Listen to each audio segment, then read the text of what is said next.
Bienvenue sur ce premier débrief de cette saison 2025-2026. Aujourd'hui, on débriefe un match qui est un peu particulier. Comme vous pouvez le voir en bas, c'est pas une équipe de Ligue 2 qu'on a affronté, c'est une équipe de R1 qui s'appelle l'ancienne Château-Gontier, si je dis pas de bêtises, qui se trouve en Mayenne, dans le 53.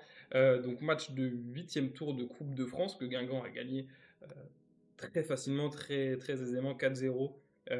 C'est normal, c'est une R1, le score est complètement logique. Donc, les notes sont positives, parce que je sais pas si vous le rappelez, je mets des notes aux joueurs, sont positives, mais il faut garder en mémoire que cette victoire elle est complètement logique et que c'est normal de gagner 4-0 en fait, mais tout en relativisant avec le fait que c'est la Coupe de France, il y a des surprises. D'ailleurs, en parlant de surprises, j'ai pas recheck, mais il y a déjà Grenoble qui est éliminé sans mal et joué contre Annecy pour tout ce qui est Ligue 2, on va dire. Qui c'est d'autre? C'est le Red Star qui a été sorti. Ça va être assez important parce que plus il y a d'équipes professionnelles qui sortent, plus nos chances d'aller loin dans la compétition augmentent. Donc le Red Star a été sorti aussi, il me semble. Je suivais globalement ce qui se passait. J'ai pas l'impression qu'il y ait d'autres surprises. Si, Pau s'est fait sortir par Mérignac. Tiens, je viens de voir. Donc, bon, voilà, quelques surprises de Ligue 2, rien d'incroyable. On a ajouté des équipes de Ligue 2 sont encore là, mais il y a déjà quelques équipes professionnelles qui sortent et ça nous fait plaisir. Aussi à noter, pour ceux qui ont suivi, Saint-Malo, hein, malheureusement, qui a buté dans la séance de penalty face à Bastia, alors qu'ils ont fait un très très bon match pour le coup. Les Malouins et également un petit affrontement fratricide entre frères qui a eu lieu entre le Stade Briochin et Concarneau, et c'est Concarneau qui est passé. Donc, on va ici. Hop là, on va passer sur les notes assez rapidement, mais surtout sur la composition. Il y avait une équipe A'. J'avais vu ça sur Twitter, j'aime bien cette expression. Une équipe A' qui a été choisie par. Oui, oui. C'est Annecy qui est sorti. Ah, j'ai comme un petit doute.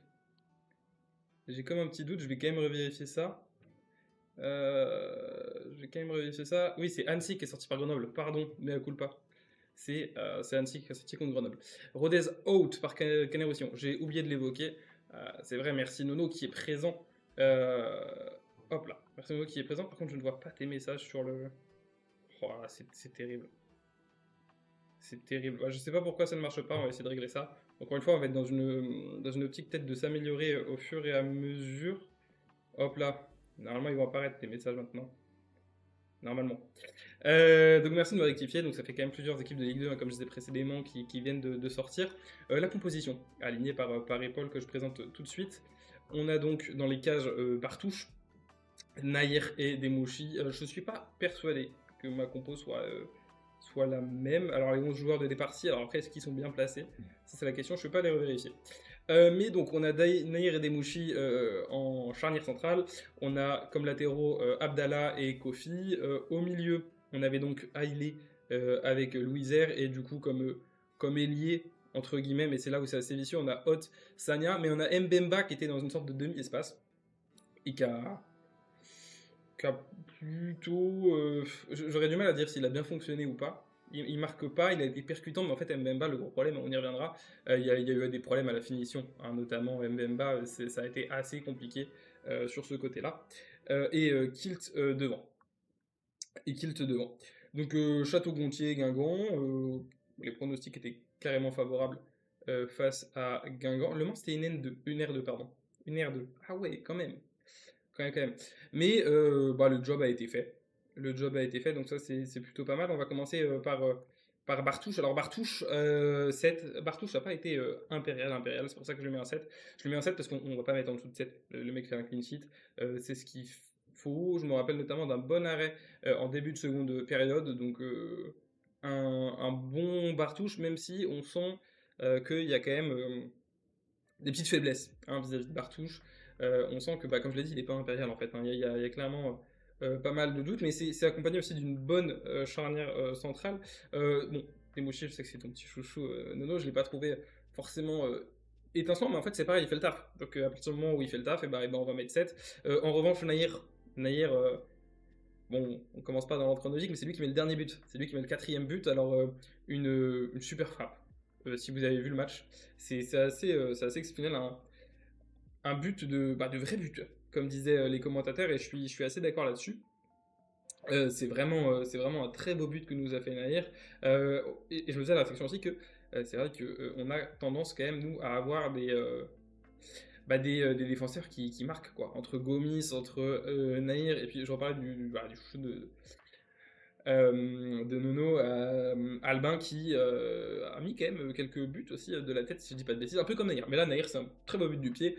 Juste bravo, un retour qui avait été un peu plus compliqué. On se souvient le dernier match. Le dernier ou l'avant-dernier. Je sais plus contre qui c'était, mais son retour de blessure était.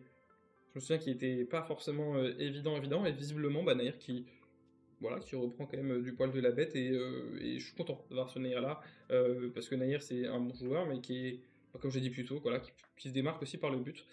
C'est une des spécificités de notre équipe, hein. En fait il y a vraiment tout le monde qui marque, y compris nos centraux. On a Kofi et Abdallah qui ont fait deux très bons matchs. Il me semble qu'il y a une passe D pour Kofi, mais là j'ai vraiment pas envie de dire de la merde, donc je vais pour Abdallah en plus. Donc je vais pas voilà, mais il y a en fait notamment sur le second but de Louiser. On va y venir à Louiser. Louiser, c'est compliqué parce que moi, Louiser, c'est pas un joueur que j'apprécie du tout à la base. Je vais être très honnête avec vous. Pour moi, Louiser, c'est le yaourt, c'est le yaourt nature, c'est rien de transcendant. Et ce match-là, écoutez, il a été très très bon. Alors, c'est une erreur. C'est une erreur, mais des beaux buts et notamment une belle capacité à faire des frappes de loin, puisque ces deux buts sont hors de la surface. Et ça, c'est franchement pas mal. Donc vous voyez, mon système de notation, c'est lui qui a eu la meilleure note. J'hésitais avec le 10, pour être complètement honnête. Louiser à 9. Voilà, il y a des petites choses qui me font dire que bon, ça va pas être 10 quand même. Mais la petite étoile bleue, qu'est-ce que ça signifie? Ça signifie tout simplement que ça a été le joueur du match, finalement. Voilà, notamment grâce à un doublé. Deux buts, comme je viens de le dire, qui sont en dehors de la surface. Donc très très très fort, le Louiser, très percutant. Alors à noter quand même que le premier but de Louiser, je sais pas s'il va lui être accordé, il y a eu ce débat avec les commentateurs, puisque ça fait une barque et en fait à la fin retouche le gardien qui la rentre si... Moi c'est ce que j'ai cru voir et c'est ce que les commentateurs ont commenté. Mais bon, très impactant pour le coup, des grosses frappes de loin qui mettent à mal, hein, littéralement. Alors, pareil, infernal à dire, hein, les habitants de Château-Gontier, avec tout le respect, donc on va dire l'équipe de Château-Gontier. Ensuite, on a Ailé. Alors, Ailé, je l'ai pas vu plus. Pareil, plus transcendant que ça, mais il fait le taf, quoi, hein. Un set, globalement, il y a que Hot que j'ai trouvé vraiment, vraiment pas bon, vraiment pas percutant, vraiment. J'hésitais à mettre voilà, une moins bonne note aussi à Mbemba, mais bon, ça reste 6.5, ça va. Mais comme vous voyez, là, la note est jaune. C'est moyennasse. C'est moyennasse. Donc Haile, ça passe, mais Hot, vraiment, je n'ai pas trouvé qu'il ait fait un bon match. Donc il va avoir une note de 6,5. Parce qu'il n'arrivait pas à faire la différence, il n'arrivait pas à faire grand-chose. A contrario de Sanya qui, lui, a hyper bien percuté.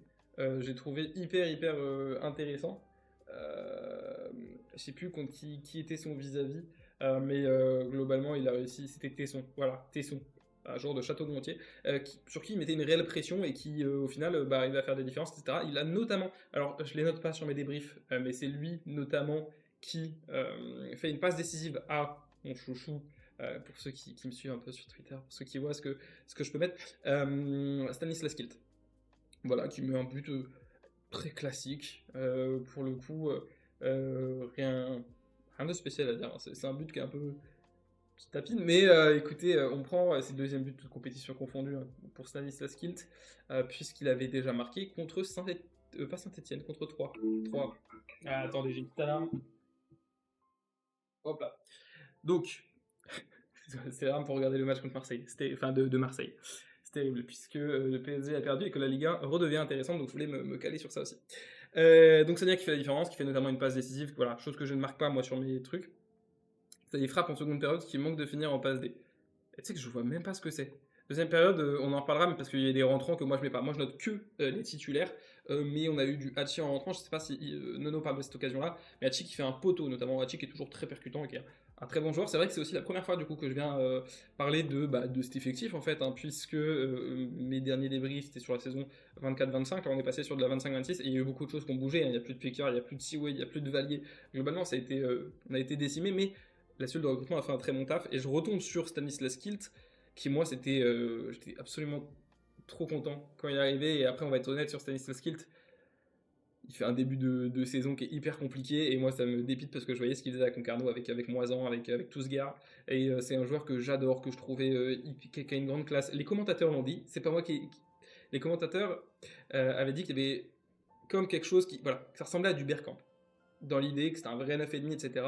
Et je les rejoins sur le fait que Kilt, il a une vraie classe. Kilt, il a quelque chose que n'ont pas tous les joueurs. Il a ouais, une grâce, un truc, ça joue bien. Kilt, c'est hyper technique. Le seul problème, c'est que Kilt, actuellement, c'est trop généreux. Enfin, non. Moi, le problème que j'ai avec Kilt, alors que je l'adore, mais c'est beaucoup trop généreux. Il veut tout le temps faire des passes voilà, des fois, il n'ose pas assez. Il fait beaucoup de passes, et puis des passes qui sont pas évidentes pour ses coéquipiers parce que c'est des passes que lui seul voit, que lui seul fait. Ça va être voilà, des passes en retraite, etc. Et tout le monde n'arrive pas forcément à super bien suivre ses passes, même si souvent c'est très bien vu, hein, mais ça suit pas. Donc voilà, beaucoup trop généreux alors que des fois il devrait tenter beaucoup plus. Puis je le trouve ouais, pas forcément assez rapide ni physique pour de la Ligue 2. Donc pour moi, Kilt aujourd'hui, enfin Kielt, je crois qu'on le dit comme ça, il y a le et, ce que j'ai cru comprendre, et ben ça va être assez compliqué en Ligue 2, je pense qu'on va être sur une saison d'adaptation. N'oublions pas aussi que c'est quelqu'un qui fait Cannes, Concarneau, puis là il arrive vraiment sur du niveau pro quoi. Donc je pense qu'il va avoir, mais il est jeune, mais je pense qu'il va avoir cette saison d'adaptation où moi j'en attendais beaucoup, donc je pense qu'il faut que je calme mes ardeurs et que j'attende un peu. Kilt ça va venir, Kilt ça va être très très fort, mais va falloir attendre un petit peu puisque il est pas, voilà, il est pas encore assez physique, il a pas encore assez de présence pour jouer en Ligue 2 et c'est dommage. Par contre, Kilt, dès qu'il a des espaces, ça va faire très très mal.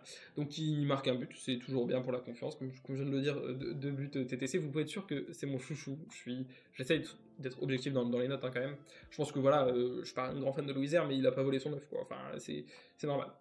Mais vous pouvez être sûr que ouais, Kilt, je vais compter tous ses buts TTC, j'ai un vexé là-dessus. Mbemba c'est un peu plus compliqué. Je lui ai mis 7.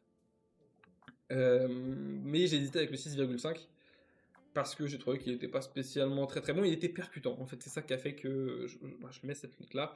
Euh, mais euh, mais c'est un joueur qui manque en finition, qui a manqué de pas grand-chose, de mettre des buts, etc. Et franchement, quand t'es dans cette demi-espace-là, que t'es Mbemba, que tu joues contre une R1, voilà, j'ai été gentil avec les notes, il n'y a que autre que j'ai trouvé vraiment pas bon, pour être honnête, et que j'ai noté aussi bas.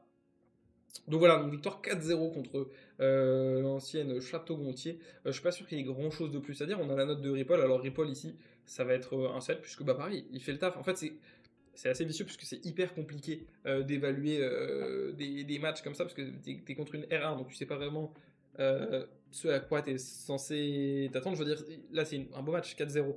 Mais est-ce que c'est pas le strict minimum aussi dans une Ligue 2. On peut se le demander. Mais en tout cas, ils font le taf. Ils font même très bien le taf. Donc on va bien noter, on va peut-être surnoter un petit peu. Mais je pense que c'est mérité. Donc pareil, Ripoll 7. Ripoll qui fait de petits changements qui sont intéressants, puisque ça donne du temps de jeu à Mathieu Mona, à Hachi et à Njoya. Voilà, qui rentrent, qui font des bonnes entrées. Hein. Des bonnes entrées, des bonnes entrées. Euh, Puis ouais, je reviens à Louisère. Qu'est-ce que c'était fort. Qu'est-ce que c'est fort, Louisère. Matumana, que je suis pas sûr d'avoir déjà vu hein, au passage. Donc ça, c'est pas mal. Est-ce que j'ai d'autres choses à dire euh, Je suis pas forcément sûr. Hein, c'est un débrief qui va être assez rapide dans le sens où, voilà, c'est un résultat qui est logique. Euh, Bravo Louisère quand même. Voilà, moi je suis un peu le hater, mais faut juste applaudir deux buts qui sont beaux en dehors de la surface. J'entendais pas mal de gens dire que il avait un sacré pied quand même Louisère. Rappelez-vous, hein, il tirait les pénaltys, les coups francs. Euh, Gros match versus Locminé. Ouais, mais du coup là on débrief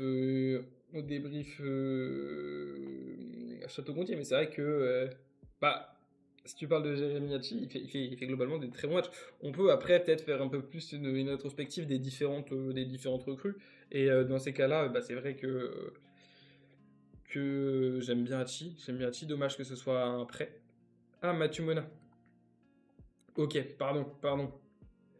Mais à coup pas, j'ai mal compris. Je pensais que tu me parlais de Hachi. Non, ouais, gros match de. Enfin, gros match. Beau match de Matumela. En fait, c'est pareil, c'est que bon, ils ont pas fait de. Putain, c'est vrai que les deux c'est Jérémy. Mais ouais, c'est pas écrit pareil par contre. Mais bon match, après c'est vrai que bah j'étais déjà plié quand même. Mais mais ils ont fait le taf et puis moi en fait j'ai ah si non, tu veux dire qu'il est déjà peut-être passé contre le Quiné. Je suis con. Moi je l'ai pas ouais, j'ai pas trop vu mais je ferais faire un peu plus gaffe, c'est un joueur qu'on a recruté du Mans qui est moi j'ai entendu que du bien donc normalement c'est un bon recrutement. Kiel pour moi c'est un bon recrutement mais qu'on verra dans le temps. Mbemba, super, mais en fait Mbemba et Hachi pour moi c'est le même problème, c'est que bah, c'est des prêts et je crois pas qu'il y ait d'option d'achat derrière. Euh, Abdallah Kofi, je sais pas encore quoi en penser, pour être complètement honnête. Et puis, je sais plus qui a d'autre. Bah, Hot c'est un peu compliqué quand même. Hot, c'est dur. Au début, j'étais assez quand même content quand Hot est arrivé. Rappelez-vous, Hot, c'était à la place de euh, Abuashvili, qui était lui-même normalement est censé être le remplaçant de Picard, si je dis pas de bêtises. D'ailleurs, j'ai entendu cette rumeur que. Enfin, cette rumeur. Picard ne va pas jouer de match pendant un moment, puisque c'est la fin de la saison en MLS. Ce serait quand même vachement bien d'avoir le retour de Picard. Peut-être même à un poste qui est celui de Lamine Emir. Vu qu'Amine Emir s'est blessé, et puis Lamine Emir c'est fin de saison pour le coup, alors que c'était notre meilleur joueur jusque-là. Donc voilà, des idées que je balance comme ça. Mais ce serait vachement cool. Écoutez, on sait pas, hein. Moi j'avais demandé Kilt, ils ont pris Kilt. Alors, mais voilà, bon, j'en attends plus de Kilt aussi derrière. Euh, voilà. Bon, je pas encore marqué les passes, hein, comme je t'ai dit sur la compo. Je pense que c'est des choses, je vais voir si je les mets ou pas, si ça rend trop chargé, etc. Globalement, les visuels vont être de toute façon continuer à être retravaillés, puisque voilà, il y a que. Comment dire, il y a que l'intro et. Enfin, l'intro. Il y a que cette scène-ci. Voilà. Déjà, il n'y a pas de transition entre les scènes et tout. J'ai plein d'idées. J'ai plein d'idées. Donc, on va voir comment ça se passe. Mais on va essayer de s'améliorer au fur et à mesure, de faire des trucs un peu plus sympas. Déjà, j'ai changé l'ADA, entre guillemets. Avant, on était sur quelque chose de rouge, presque un fond BD. En fait, globalement, moi, je m'inspire de tout ce que je vois. Donc, chez South Charlie, que je sais pas mal, qui fait des débriefs. Même, je pense que ça s'entend dans les tics de langage ou dans les expressions. Donc, je regarde beaucoup South Charlie. Je regarde un peu tout ce qui est Snack Hill. Je regarde de tout. Et globalement, là, il y a eu des petits changements de DA que j'ai un peu copié. Voilà, qui me plaisaient bien, donc que j'ai repris. Là, on est quelque chose voilà, on est sur quelque chose de plus sobre, j'ai envie de dire. C'est dur à sortir. Et avec le roux en fond, avec un fond un peu plus flouté, quelque chose d'un peu plus sobre. Enfin voilà. C'est tout pour ce léger, ce très court débrief de l'Honneur de Guingamp contre l'ancienne Château-Montoise. Une belle victoire 4-0. Le prochain match de Guingamp, on va regarder tout de suite quand c'est. Et le tirage est lundi pour le 9e tour de Coupe de France. À savoir que le 9e tour de Coupe de France, c'est aussi la rentrée des équipes de Ligue 1. Donc potentiellement une Ligue 1. Quel adversaire on aimerait bien avoir? Alors, forcément, pour continuer l'aventure, ce serait cool d'avoir des adversaires un peu plus simples. Mais je crache pas sur une petite rencontre avec Rennes, par exemple. Et évidemment, une issue qui serait favorable. Euh, Concarneau, ça peut être sympa. Après, moi, c'est vrai que j'aime beaucoup suivre tous les clubs bretons. Donc, si tous les clubs bretons pouvaient aller très loin et donc ne pas forcément se rencontrer, ça m'arrangerait bien. Le prochain match est à domicile contre Annecy. Annecy qui s'est donc fait éliminer contre Grenoble, hein, contrairement à ce que je venais de dire avant. Annecy qui est 10e, c'est prenable. Globalement, on est quand même sur une bonne dynamique. Pareil, je me demande si c'est pas quelque chose que. Hop là, attendez. Oh là, salut Feldara. Ils ont gagné 4-0. T'arrives pour la fin du débrief, mais ils ont gagné 4-0. Il y a l'immense Claudio Beauvu qui joue actuellement en Coupe de France, si jamais. Oui, j'ai plus le club. Je crois que c'est pas un club en Guadeloupe. Il me semble que c'est un club en Guadeloupe. Mais effectivement, Claudio Beauvu, et qui est toujours en lice, du coup, ça pourrait être très sympa de revoir Claudio Beauvu de retour au Roudourou en Coupe de France. C'est quelque chose que j'avais vu. Il me semble qu'il était à Calais hein, l'année dernière, si je dis pas de bêtises. Donc intéressant. Il continue dans le monde amateur, mais il continue et c'est très très cool. Ce serait quand même génial hein, de trouver contre Beauvu. C'est vrai que ce serait un scénario très très sympathique aussi. Oui, donc je disais, j'ai pas mis, mais c'est vrai que ça peut être sympa de voir la série en cours de Guingamp, à savoir, ouais, série en cours, prochain match. Peut-être des choses à régler, parce que comme vous le voyez en dessous là, tout n'est pas complété. Tout n'est pas complété, donc voilà, il y a de l'espace, il y a encore des choses à faire. Encore une fois, le but, ça va être de le travailler. Hop là, donc les prochains matchs. On va avoir Annecy, après on va aller à Rodez, Boulogne, qu'on reçoit, Nancy, 3, etc. Et du coup, on est oui, sur plutôt une bonne dynamique, c'est ce que je disais. Il y a eu le 2-2 contre Pau, le 2-2 contre Pau qui était terrible, hein, puisqu'on s'est fait égaliser à la fin, enfin au bout du bout du bout du bout. Donc ça, c'était assez triste. Pour le coup, je crois que vraiment, dernière seconde, c'était horrible à vivre. Mais bon, c'est un match nul, c'est pas une défaite. Relativise comme on peut. Et globalement, ouais, les derniers matchs, c'est voilà, une victoire là contre Château-Gontier, mais du coup, forcément, on va relativiser quand même ça. On gagne 2-1 contre Amiens, doublé de Mafuta d'ailleurs. Incroyable. Victoire contre Locminé, un nul contre Pau, une victoire contre Laval, un nul contre Grenoble. Et donc, ça fait officiellement 6 matchs que Guingamp n'a pas perdu, puisque la dernière défaite remonte au 24 octobre contre Clermont. Voilà, plus d'un mois. Hein. Plus d'un mois sans défaite. On va espérer continuer. C'est quand même assez intéressant comme ça. À savoir qu'avant Clermont, bon, pareil, hein, c'était pas horrible. Hein. On fait nul contre Boulogne. En fait, beaucoup de nuls. Guingamp a quand même tendance à. C'est historique après. Mais à perdre vachement de points. Enfin, des points cons, quoi. Enfin, Pau c'est terrible. Il y a des matchs, tu te demandes. Grenoble, c'était un match qui était un enfer pour ceux qui se souviennent. Le niveau de jeu, j'ai rarement vu Guingamp jouer avec un niveau de jeu aussi éclaté que contre Grenoble. C'était vraiment le match de l'enfer. Quoi. Tu regardais ça, j'avais tweeté ça, ça pouvait te dégoûter du football. C'est assez fou. Et puis voilà, on a la grande victoire contre Saint-Etienne qui était folle, mais voilà, beaucoup de nuls. Hein, contre, si je reprends depuis le début de saison, on fait nul contre Le Mans. On se fait égaliser vraiment à la fin, au bout du bout. On perd contre Reims, contre le Red Star 4-0, c'était terrible. J'étais au stade en plus. On gagne contre Bastia, on gagne contre Montpellier, on se prend une tollée contre 3. On gagne contre Dunkerque, on gagne contre la SSE. On fait nul contre Nancy, nul contre Boulogne. J'ai oublié de compter Le Mans du coup. Boulogne, Nancy, Grenoble, Le Mans du coup voilà. Pau. Et sur ces 5 matchs-là, il y avait quand même à chaque fois l'opportunité d'aller chercher un peu plus. Voilà, à savoir les 3 points. En Coupe de France, on passe donc au 9e tour, comme je le disais, et le tirage est lundi. On essaiera on gardera ça de notre côté, en espérant tirer une équipe de division inférieure, pourquoi pas l'équipe de Claudio Beauvu. Ce serait quelque chose de très sympathique, comme disait Nono. Et puis voilà, globalement en championnat, pour rappel, on est 7ème, 23 points. En dessous de nous, on a Pau qui, pareil, est à 23. Au-dessus, on a Montpellier qui est à 24, Le Mans qui est à 24. En soi, on est à 1 point de la 5ème place, à 2 points de la 4ème, pardon. Bon, par contre, tout ce qui est 3, 2, 1, bon, ça s'éloigne pas mal. Mais je trouve que c'est pas complètement mort. Il y a encore pas mal de petites choses à espérer de cette équipe et ça me hype pas mal. Sur ce, je vais vous laisser, hein, encore une fois, des briefs très courts. Ça aura duré quelque chose comme une demi-heure et encore. Il y a les scènes d'avant live, de fin de live. On va espérer faire un truc un peu plus clean pour les prochaines fois, dans le sens où déjà avoir des trucs complets. Pareil, comme vous voyez, il y a le petit bandeau follow, parce que normalement il y a le nombre de followers qui est censé apparaître. Mais pas eu le temps de programmer le petit widget. Donc ça, on va regarder ça. Voilà, j'ai pour projet de faire une petite intro, etc. On va essayer de faire des petites, comment je pourrais dire ça? Des petits reels, des petits trucs, on va essayer de faire pas mal de choses. Encore une fois, pour rappel, nous sur cette chaîne, on est deux. Il y a moi, Kouri, et puis il y a mon pote El Norad. Alors on stream des trucs différents, voire très différents.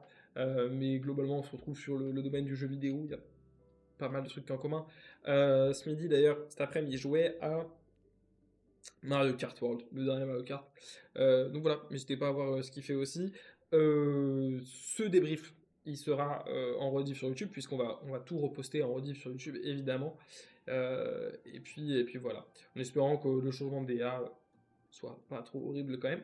J'ai passé un peu de temps, et puis que ce soit quelque chose de régulier, surtout de faire des lives, quelque chose d'aussi un peu plus structuré, hein, parce que comme c'était le cas l'année dernière, on n'est pas forcément sur une suite... Enfin, sur un débrief qui est hyper chronologique ou hyper bien construit, ça va un peu dans tous les sens. Mais du coup, c'est quelque chose à améliorer. Ce qui était important, en tout cas, pour moi, c'était de reprendre et de faire un truc, voilà, régulier, quoi. Commencer à réinstaller une sorte de routine là-dessus. même si c'était avec un match qui avait pas énormément de sens, puisque c'était un match de Coupe de France contre Château-Gontier. Bon, le principal est là, doublé de Louisère. Bravo Louisère, je le redis, parce que je l'ai souvent, enfin, je l'ai suffisamment taclé, j'ai suffisamment été aigri, tout ce que vous voulez avec lui pour pour aussi dire que quand c'est bien, c'est bien. Donc là, Louisère met un doublé. Alors oui, c'est Néa en face, mais Louisère, c'est pas son rôle de marquer des buts. Parce qu'il est plutôt milieu, ouais, milieu défensif. Et bravo à Kilt, mon chouchou qui marque, donc ça, je suis trop trop content. Globalement, personne n'a été mauvais, même si Hot a été très moyen. Et bravo Naïr, bravo Bartouche pour le clean sheet, on a eu peur. Et voilà, sur ce, je vous souhaite une bonne soirée. C'était vraiment très très rapide. La rediff normalement dès demain ou lundi max sur YouTube. Je vous souhaite voilà, un bon samedi soir pour ceux qui restent chez eux. Bon samedi soir à ceux qui sortent aussi. Et on se voit pour le prochain match. Pour le prochain match qui est contre, je l'ai déjà dit, c'est terrible d'oublier ça. Hop, hop. Le prochain match qui est contre Annecy, qui s'est donc fait éliminer en Coupe de France, c'était ça. Sur ce, je vous souhaite une bonne soirée, c'était Coury, et écoutez, à la prochaine.